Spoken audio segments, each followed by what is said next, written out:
Shalom saudara yang Tuhan Yesus Kristus kasihi, berjumpa kembali di channel ini. Dan seperti biasa kita kembali akan bersama-sama membaca dan merenungkan kebenaran firman Tuhan. Namun sebelum kita akan bersama-sama membaca dan merenungkan kebenaran firman Tuhan, saya mengajak kita untuk berdoa, memohon tuntunan bimbingan Roh Kudus bagi kita semua. Mari kita berdoa. Kembali kami menaikkan syukur kami kepadamu ya Tuhan, atas waktu dan kesempatan istimewa di mana kami boleh duduk bersama merenungkan kebenaran firman Tuhan pada hari ini. Kiranya Tuhan berkenan memberkati seluruh renungan kami akan kebenaran firman Tuhan pada hari ini. Terpujilah namamu Tuhan, dalam nama Yesus kami berdoa, haleluya, amin. Saudara yang Tuhan Yesus Kristus kasihi, teks firman Tuhan yang menjadi renungan kita pada hari ini terambil dari kitab Keluaran pasal 17 ayat 8 sampai dengan ayatnya yang ke-16. Nah, mari kita membaca bagian firman Tuhan ini.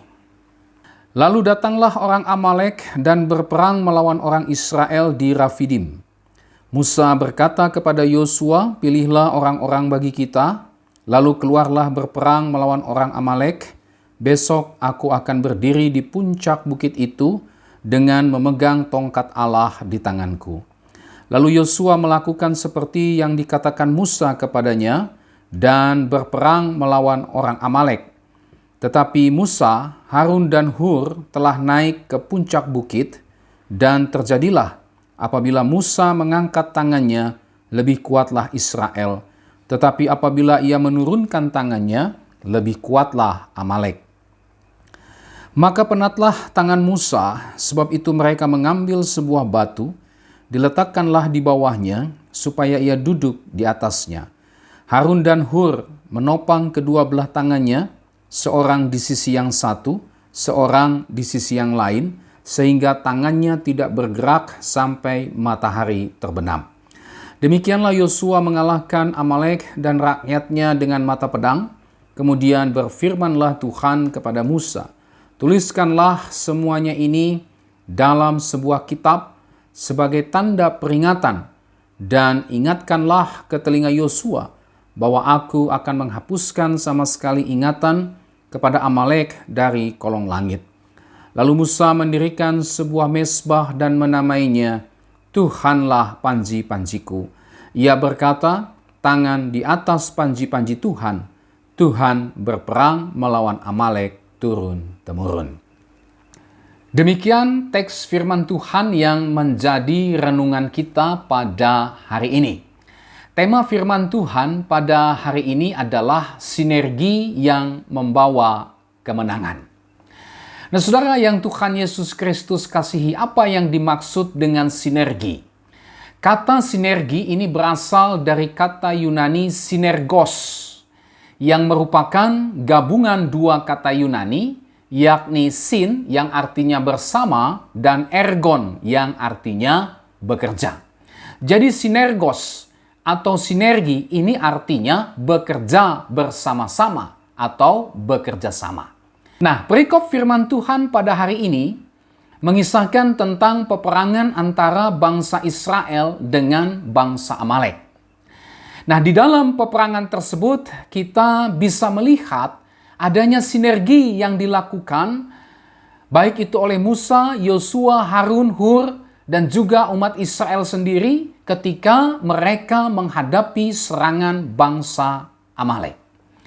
Nah, saudara, ada beberapa aspek yang bisa kita lihat dari sinergi yang kita bisa lihat yang dilakukan oleh Musa, Yosua, Harun, Hur, dan juga umat Israel ketika mereka menghadapi serangan bangsa Amalek.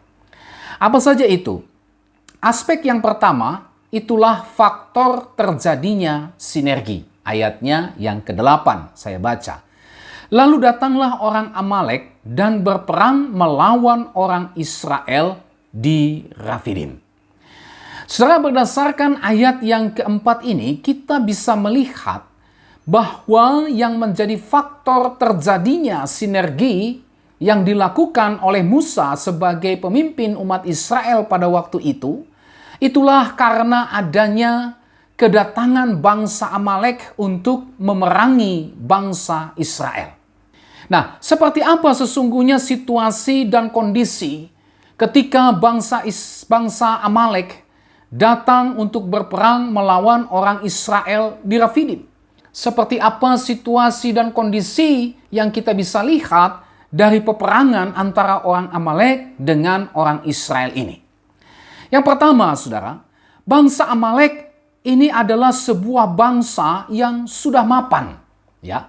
Jadi bangsa Amalek ini bukan bangsa yang muncul kemarin sore. Bangsa Amalek ini adalah sebuah bangsa yang sudah sangat mapan, boleh dikatakan demikian. Menurut nubuatan Bileam yang dicatat dalam Bilangan 24 ayatnya yang ke-20, di situ kita bisa menemukan bahwa bangsa Amalek adalah bangsa yang pertama di antara bangsa-bangsa. Ya. Sehingga bisa demikian bahwa bangsa Amalek ini adalah bangsa yang pertama kali berdiri sebagai sebuah bangsa. Bangsa Amaleklah yang merupakan bangsa yang pertama kali berdiri sebagai sebuah bangsa.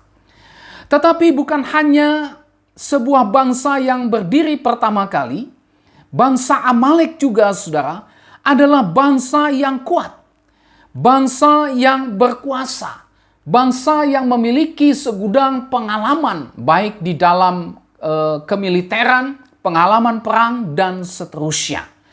Sehingga dengan demikian bahwa bangsa Amalek yang mendatangi bangsa Israel untuk memerangi mereka bukanlah bangsa yang ecek-ecek, kira-kira demikian. Bukanlah bangsa yang baru lahir kemarin sore, tetapi ini sebuah bangsa yang sudah mapan, baik dalam segi militer, baik juga dalam kehidupan sebagai sebuah bangsa. Jadi dengan kata lain, bangsa yang dihadapi oleh bangsa Israel dalam peperangan ini jelas bukanlah sembarangan bangsa, tetapi bangsa yang pertama kali berdiri sebagai sebuah bangsa, bangsa yang kuat dan berkuasa. Musuh yang dihadapi oleh umat Israel ini bukanlah musuh yang sembarangan, tetapi musuh yang sudah sangat mapan. Musuh yang sangat kuat dan berkuasa. Ini situasi dan kondisi yang kita bisa lihat dalam pertemuan Amalek dengan bangsa Israel.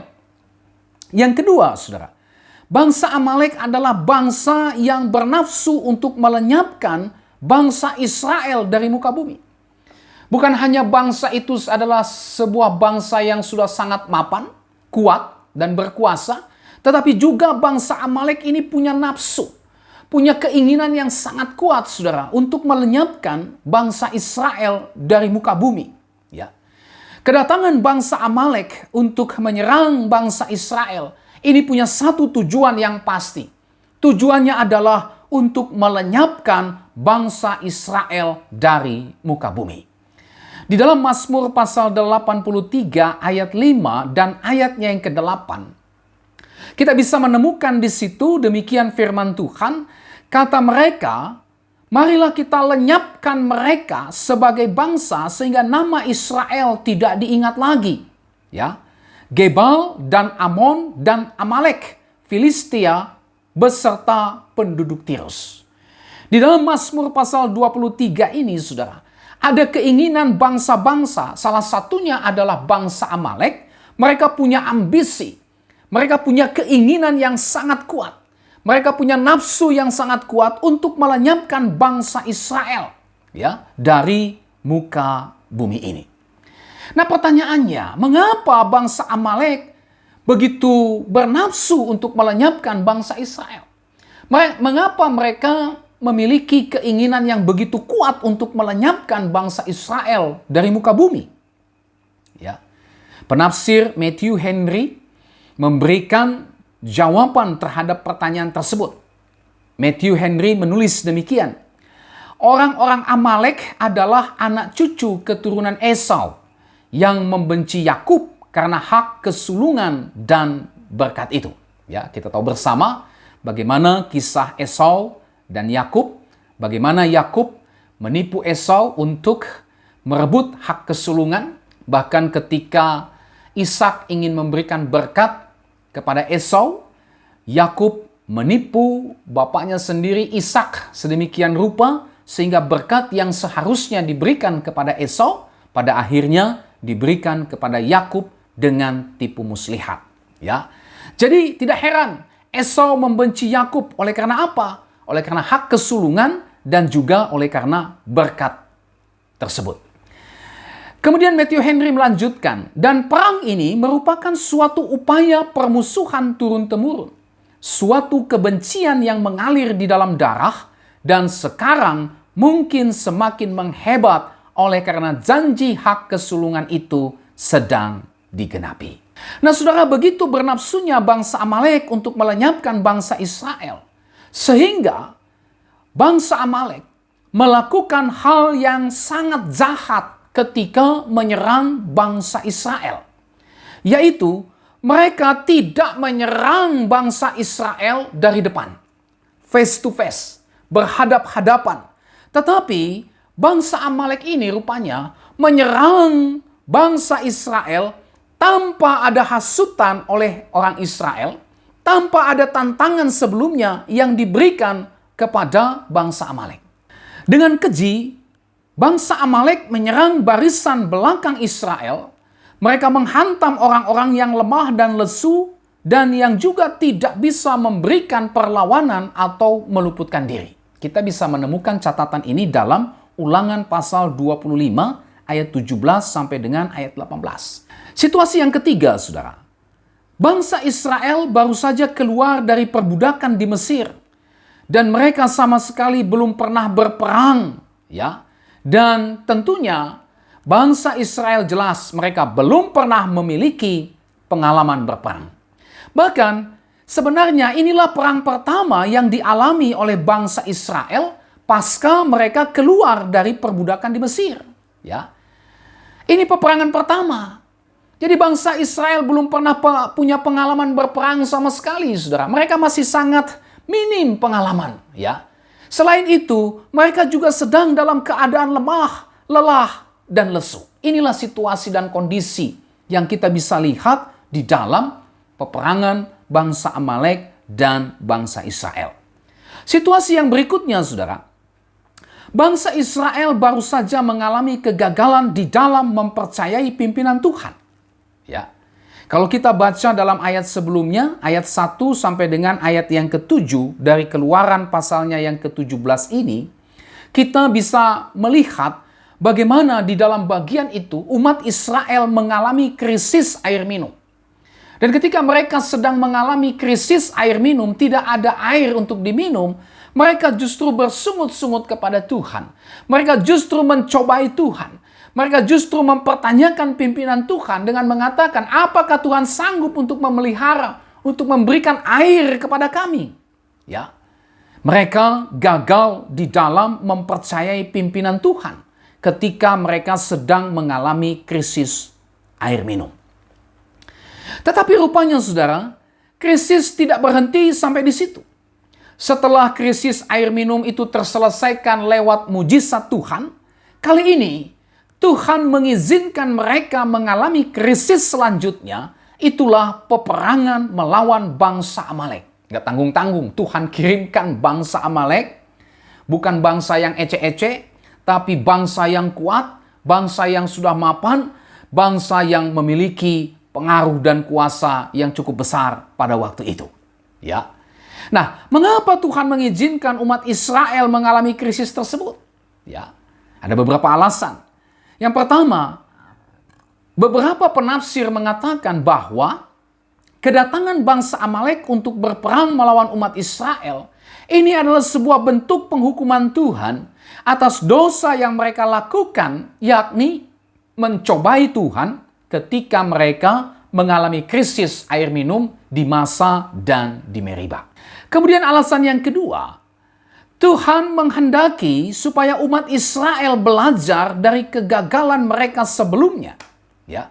Mengapa Tuhan mengizinkan umat Israel mengalami krisis? berupa kedatangan bangsa Amalek, bangsa yang kuat dan berkuasa untuk berperang melawan mereka. Oleh karena Tuhan menghendaki supaya umat Israel, mereka belajar dari kegagalan sebelumnya, sehingga melalui kedatangan orang Amalek untuk berperang melawan orang Israel, ini menjadi sebuah kesempatan yang Tuhan berikan bagi orang Israel untuk mereka belajar dari kegagalan mereka di dalam mempercayai pimpinan Tuhan. Ya.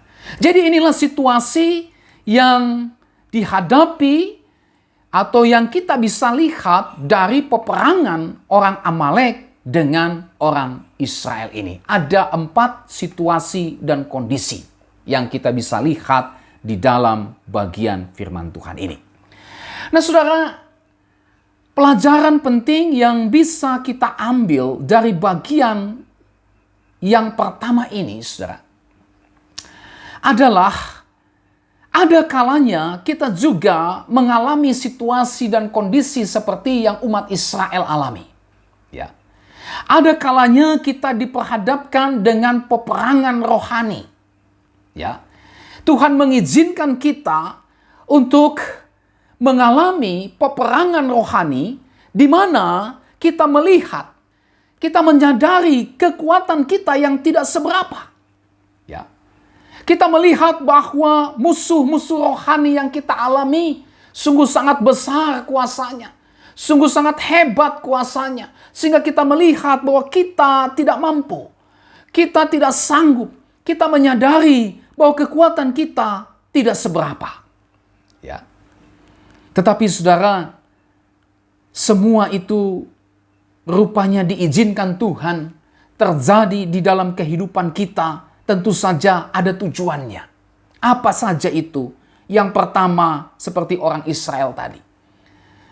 Melalui peperangan rohani yang Tuhan izinkan terjadi dalam kehidupan kita. Kita diajar Tuhan supaya kita belajar untuk mempercayai Tuhan. Belajar untuk bergantung kepada Tuhan dengan sepenuh hati kita. Belajar apa artinya bersandar kepada Tuhan. Belajar apa artinya mempercayai Tuhan dengan sepenuh hati dan tidak bersandar kepada kekuatan sendiri atau kekuatan manusia. Ya. Melalui peperangan rohani, Tuhan mengajar kita untuk kita melepaskan segala bentuk kepercayaan kepada yang lain selain hanya kepada Tuhan saja. Ya. Ini yang pertama. Yang kedua, mengapa Tuhan mengizinkan peperangan rohani terjadi dalam kehidupan kita?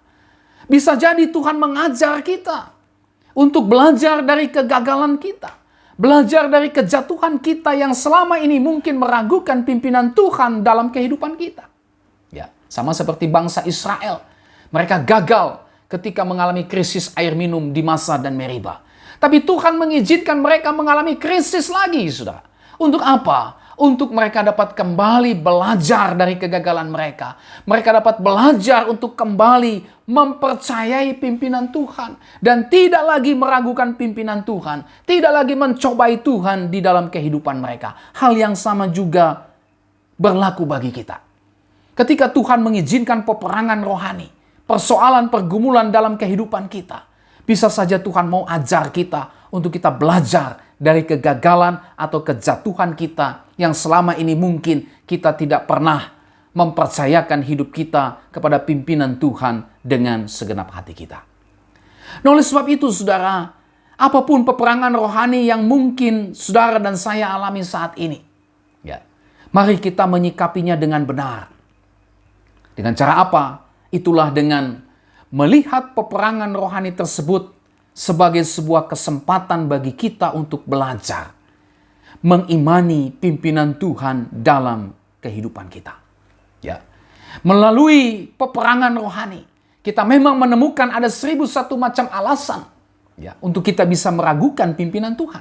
Kalau Tuhan itu baik, mengapa Tuhan izinkan peperangan rohani? Kalau Tuhan itu baik, seharusnya Dia memberikan kehidupan yang baik, yang mulus, tanpa ada peperangan, tanpa ada tantangan dan persoalan. Tidak, saudara. Selama ini mungkin kita salah di dalam memahami pimpinan Tuhan. Itu sebabnya melalui krisis, melalui peperangan rohani, Tuhan izinkan itu untuk mengajar kita, untuk kita belajar mengimani pimpinan Tuhan dalam kehidupan kita. Kita diajar untuk belajar dari kegagalan kita yang meragukan pimpinan Tuhan, sehingga kita tidak mengulangi lagi kegagalan tersebut. Melalui itu semua, Tuhan ingin mengikis. Mungkin ada bagian-bagian dalam diri kita yang masih kita pegang, yang membuat kita tidak mempercayai Tuhan dengan segenap hati kita. Nah, inilah pelajaran penting yang kita bisa lihat dari bagian yang pertama, itulah faktor terjadinya sinergi. Yang kedua, saudara, wujud daripada sinergi. Ayat 9 sampai dengan ayatnya yang ke-12. Seperti apa ya wujud dari sinergi yang dilakukan oleh Musa sebagai seorang pemimpin umat Israel pada waktu itu. Nah, melihat kedatangan bangsa Amalek untuk berperang melawan bangsa Israel, di sini kita lihat Musa tidak putus asa.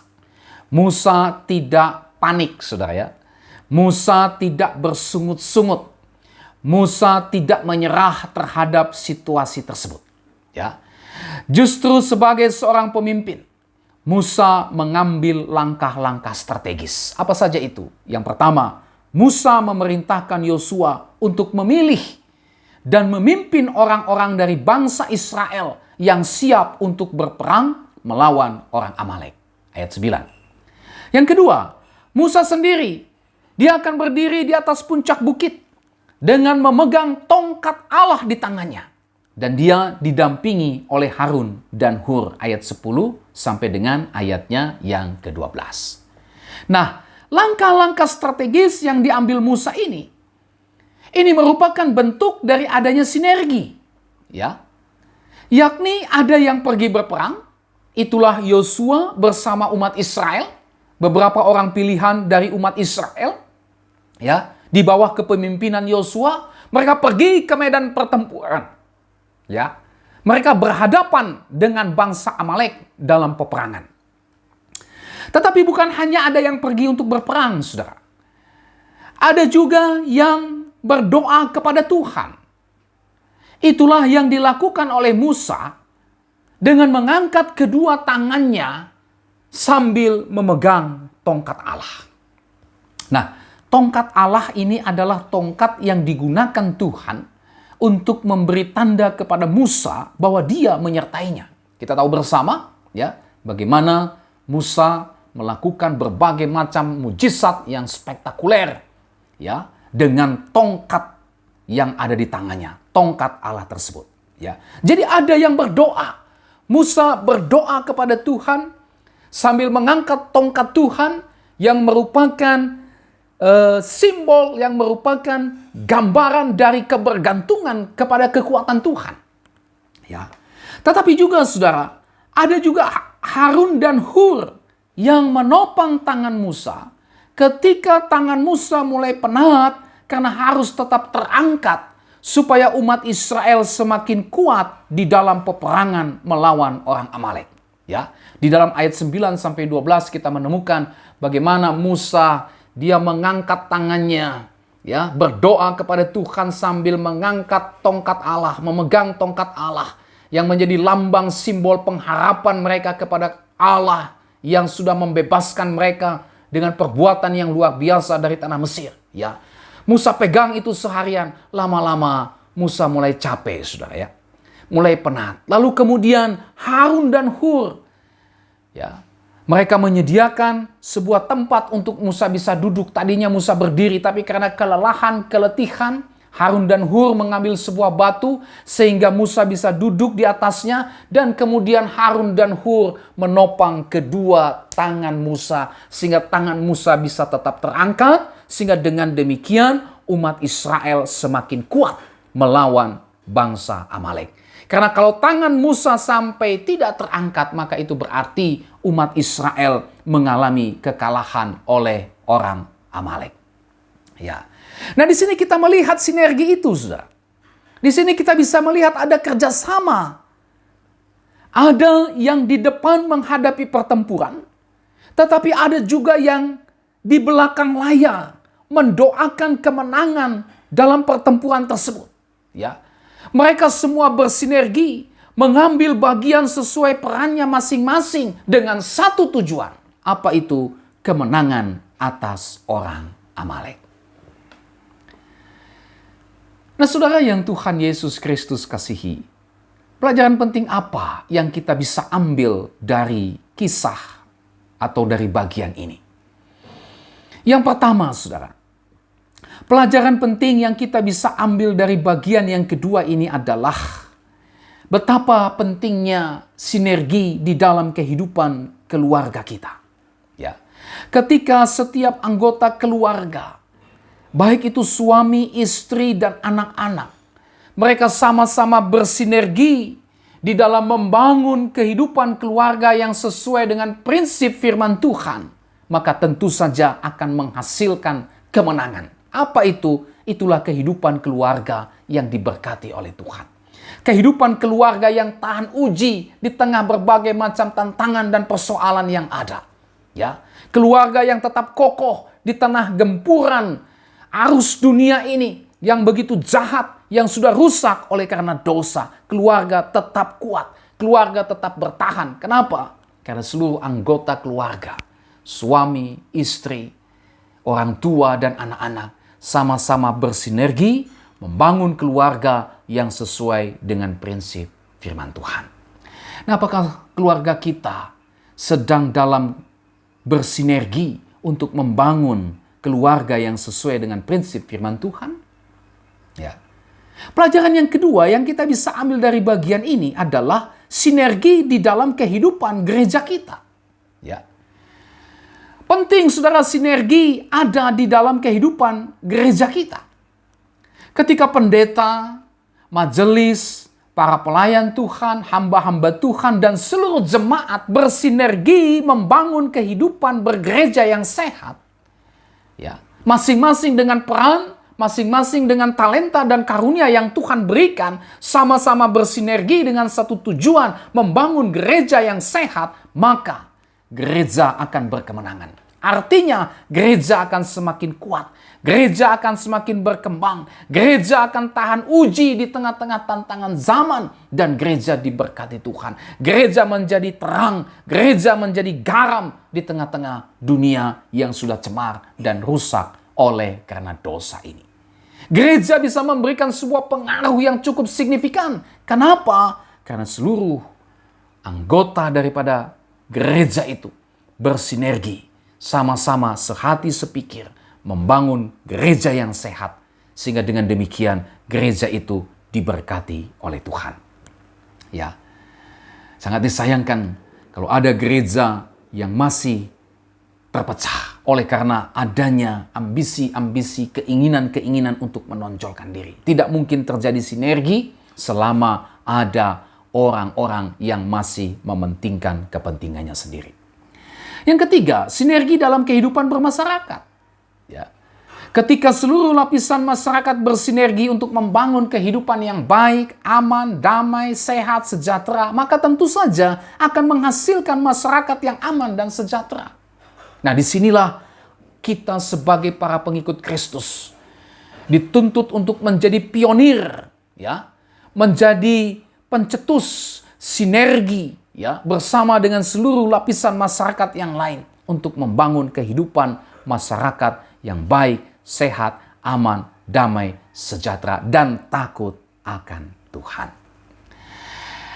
Nah, saudara, oleh sebab itu sinergi perlu kita wujudkan, ya, di dalam kehidupan keluarga, gereja, dan masyarakat kita, sehingga dengan demikian dapat terwujudlah kehidupan keluarga, gereja, dan masyarakat yang baik, aman, damai, dan sejahtera. Inilah yang kedua yang kita bisa lihat dari bagian firman Tuhan ini.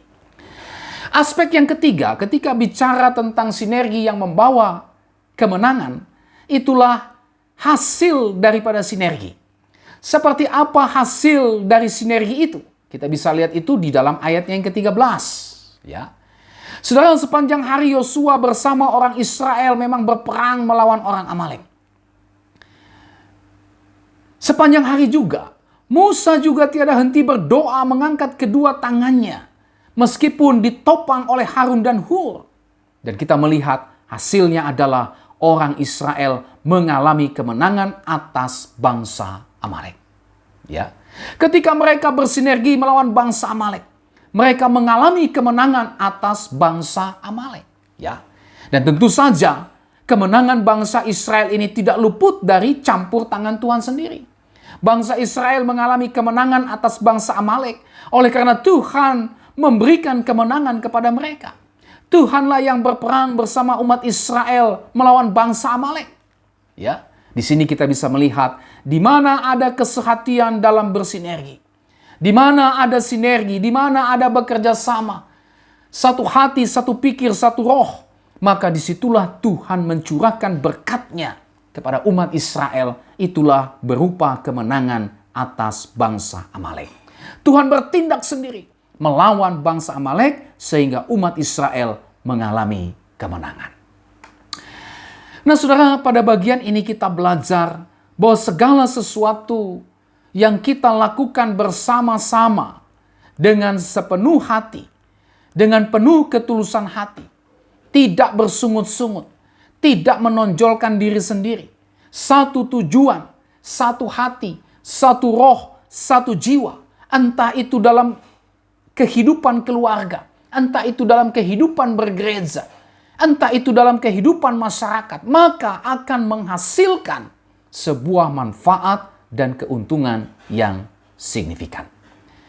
Nah, oleh sebab itu, marilah kita bersinergi untuk hal-hal yang memuliakan Tuhan, baik dalam kehidupan keluarga kita, dalam kehidupan gereja kita, maupun di tengah-tengah masyarakat, sehingga kita bisa mencapai kemenangan. Aspek yang keempat, yang terakhir, yang kita bisa lihat ketika berbicara tentang sinergi yang membawa kemenangan, itulah peringatan kemenangan umat Israel atas bangsa Amalek. Itu kita bisa lihat di dalam ayat 14 sampai dengan ayatnya yang ke-15. Nah saudara, peristiwa kemenangan orang Israel atas bangsa Amalek, ya, ini merupakan sebuah peristiwa penting dalam perjalanan umat Israel sebagai umat Allah. Oleh sebab itu, peristiwa kemenangan orang Israel atas bangsa Amalek tersebut, ini perlu dijadikan sebagai sebuah peringatan penting bagi umat Israel secara turun-temurun. Bukan hanya bagi orang Israel yang menyaksikan, yang mengalami peristiwa itu, tetapi juga menjadi sebuah peringatan bagi generasi berikutnya. Nah, peringatan kemenangan bangsa Israel atas orang Amalek tersebut, ini dituangkan dalam beberapa sikap.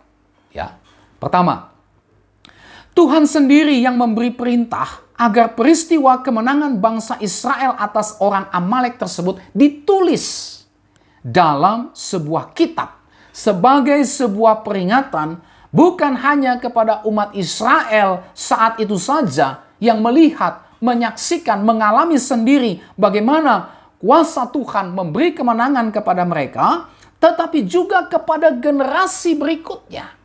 Ya. Kepada generasi berikutnya turun-temurun, supaya setiap generasi berikutnya mereka bisa menghayati, mereka bisa mencontoh peristiwa tersebut, mengambil contoh-contoh konkret dari peristiwa tersebut, meneladani apa yang perlu diteladani dari peristiwa tersebut, bisa mengambil pelajaran penting dari peristiwa tersebut, bisa mendapatkan manfaat penghiburan dari peristiwa tersebut, sehingga dengan demikian menguatkan iman mereka kepada Allah, serta terus menguatkan, meneguhkan sinergi di antara mereka sebagai umat pilihan Tuhan. Ya. Jadi perlu dituliskan dalam sebuah kitab. Bukan hanya menjadi sebuah peringatan bagi mereka yang menyaksikan dan mengalami peristiwa itu, tetapi juga bagi generasi berikutnya. Sehingga mereka juga bisa mendapatkan manfaat, ya, dari peristiwa tersebut, dari peringatan tersebut, yang tujuannya adalah untuk membangun iman mereka kepada Tuhan dan juga untuk menguatkan sinergi di antara mereka sebagai umat pilihan Tuhan. Ya. Yang kedua, Tuhan juga memberi perintah agar kemenangan bangsa Israel atas orang Amalek tersebut menjadi sebuah peringatan bagi umat Israel bahwa Tuhan akan melenyapkan bangsa Amalek di muka bumi ini karena mereka telah berani berbuat jahat kepada umat pilihan Tuhan, yang itu semua sama saja ya dengan sebuah sikap dan tindakan menentang Tuhan yang adalah sang pemilik umat Israel itu.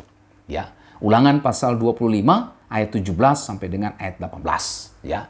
Tuhan memberikan peringatan ya bahwa Tuhan akan melenyapkan bangsa Amalek oleh karena mereka telah berbuat dosa. Mereka telah berani untuk menyerang, menjamah biji mata Tuhan. Dan itu sama saja mereka berani untuk menantang Tuhan yang empunya umat Israel itu. Ya.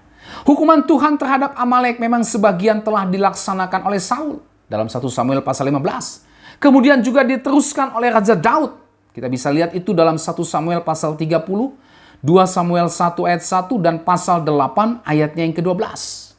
Kemudian orang Amalek menjadi makin sedikit ya, dan pada zaman Hizkia keturunan Simeon menyerang sisa orang Amalek yang meluputkan diri lalu merebut kubu mereka di pegunungan Seir. 1 Tawarik 4 ayatnya yang ke-43.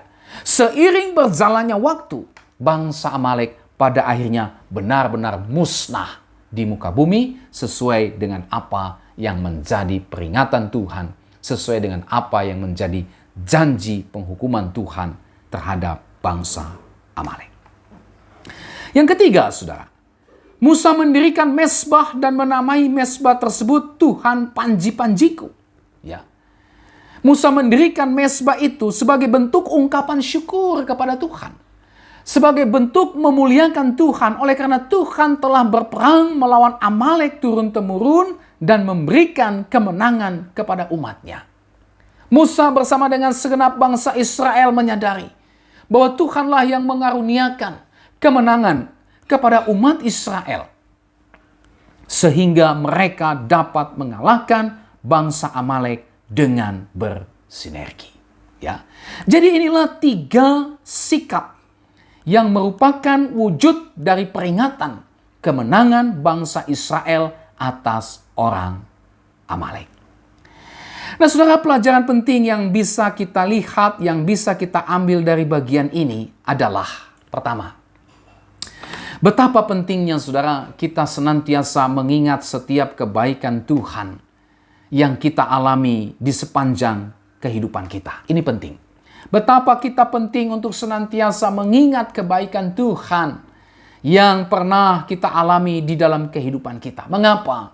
Karena hal tersebut selain membuat kita senantiasa mengucap syukur kepada Tuhan, tetapi juga melalui peringatan itu, iman kita terus dikuatkan kepada Tuhan di dalam menghadapi berbagai situasi kondisi kehidupan, ya, bahkan ketika menghadapi tantangan pergumulan di masa yang akan datang.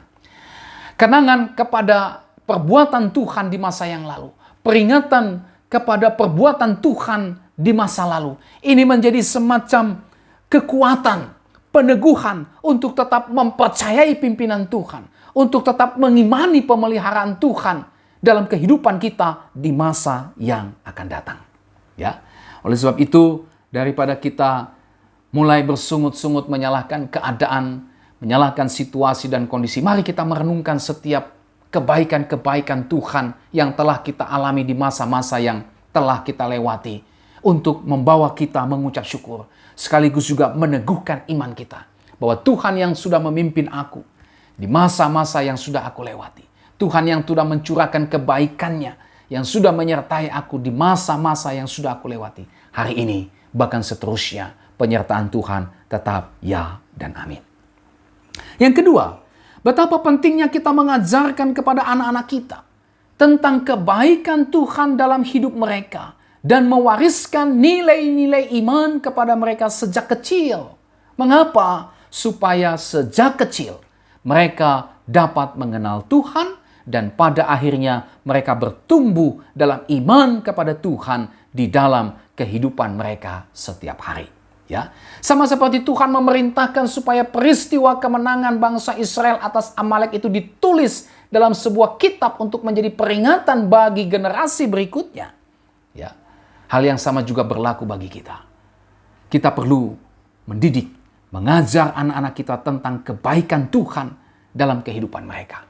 Ya, dalam setiap situasi dan kondisi yang terjadi di tengah-tengah keluarga kita, kita bisa mengajar anak kita bagaimana campur tangan Tuhan, bagaimana kebaikan Tuhan, bagaimana pimpinan Tuhan, bagaimana kuasa Tuhan, bagaimana penyertaan Tuhan kita alami bersama dengan anak-anak dan keluarga kita. Itu kita ajarkan kepada mereka, sehingga sedini mungkin mereka boleh bertumbuh, boleh mengenal Tuhan, yang pada akhirnya mereka terus bertumbuh dalam iman kepada Tuhan dalam kehidupan mereka setiap hari. Kita ajar mereka untuk berdoa. Kita ajar mereka untuk memahami jawaban doa. Kita ajar mereka untuk membaca Alkitab. Kita ajarkan firman Tuhan kepada mereka. Kita bawa mereka ke sekolah minggu. Kita libatkan mereka dalam ibadah dan pelayanan sesuai dengan kemampuan mereka. Inilah sarana-sarana ya, yang kita bisa pakai untuk mewariskan nilai-nilai iman kepada anak-anak kita, kepada generasi kita, sehingga generasi kita adalah generasi yang takut akan Tuhan. Pelajaran ketiga yang kita bisa ambil dari bagian ini, penting bagi kita untuk mengadakan mesbah dalam keluarga kita masing-masing, di mana kita bisa bersama-sama memuji Tuhan, bersama-sama berdoa, dan membaca Alkitab bersama-sama. Ya, ini penting, membuat mesbah, persekutuan di tengah-tengah keluarga kita. Bukan hanya kita sekeluarga pergi ke gereja beribadah, pergi kepada kebaktian kategorial bersama-sama. Tetapi apakah di rumah kita juga punya mesbah khusus bersama dengan keluarga. Suami, istri, dan anak-anak. Orang tua dan anak-anak. Ini penting kita bangun. Tentu saja ini membutuhkan sinergi di antara suami, istri, dan anak-anak. Sehingga mesbah keluarga dapat terwujud. Pelajaran yang keempat yang kita bisa ambil dari bagian ini. Kita harus senantiasa menyadari akan adanya realitas peperangan rohani di sepanjang kehidupan kita. Ya. Saudara, bangsa Amalek ini bisa saja menjadi sebuah lambang dari adanya musuh-musuh rohani dalam kehidupan kita sebagai orang percaya. Musuh-musuh rohani bisa saja itu iblis. Musuh-musuh rohani kita itulah godaan dosa. Musuh-musuh rohani kita itulah keinginan daging. Musuh-musuh rohani kita itulah hawa nafsu. Musuh-musuh rohani kita itulah tawaran kenikmatan duniawi. Nah, oleh sebab itu kita perlu waspada. Kita perlu berjaga-jaga supaya musuh-musuh rohani kita tersebut tidak mendapat kesempatan untuk menghancurkan kita. Ya, sama seperti Tuhan mengingatkan bangsa Israel agar mereka memusnahkan bangsa Amalek. Ini menjadi sebuah gambaran bagi kita. Sebuah simbol lambang bagi kita. Untuk kita juga tidak main-main dengan musuh rohani kita. Untuk kita tidak kompromi dengan musuh rohani kita. Melainkan melawan, menghancurkan, mengalahkan, mematikan setiap musuh-musuh rohani kita. Kita harus memperhatikan peringatan Tuhan terhadap musuh-musuh rohani tersebut. Nah, saudara yang Tuhan Yesus Kristus kasihi, inilah seluruh renungan kita yang bertema sinergi yang membawa kemenangan. Kita sudah melihat 4 aspek daripada sinergi yang membawa kemenangan. Ya, kiranya keempat aspek yang telah kita lihat bersama dari sinergi yang membawa kemenangan tersebut tidak hanya kita pahami saja, tetapi juga kita terapkan di dalam kehidupan praktis kita setiap hari, sehingga sinergi yang membawa kemenangan ini bukan hanya sekedar sebuah wacana, bukan hanya sebuah khotbah yang kita dengar saja, tetapi juga dapat kita alami sendiri di dalam kehidupan keluarga kita, dalam kehidupan gereja kita, dan di tengah-tengah kehidupan masyarakat kita. Tuhan Yesus memberkati kita dengan firman-Nya pada hari ini. Amin. Mari kita berdoa. Bapa di sorga, terima kasih untuk renungan firman Tuhan pada hari ini. Kiranya apa yang sudah kami dapatkan dari renungan firman Tuhan pada hari ini, itu tidak lalu begitu saja. Itu tidak hanya memuaskan keingintahuan kami saja. Tidak hanya memuaskan telinga kami saja Tuhan. tetapi juga membawa kami untuk kami menerapkannya di dalam seluruh kehidupan kami. Pelajaran-pelajaran penting yang kami bisa lihat dan ambil dari renungan firman Tuhan ini, biarlah itu dapat kami aplikasikan di dalam kehidupan kami, sehingga kami betul-betul mengalami apa yang disebut dengan sinergi yang membawa kemenangan. Berkati kami semua dengan firman-Mu pada hari ini. Dalam nama Yesus kami berdoa. Haleluya. Amin. Sampai kita berjumpa kembali saudara. Tuhan Yesus memberkati saudara dan shalom.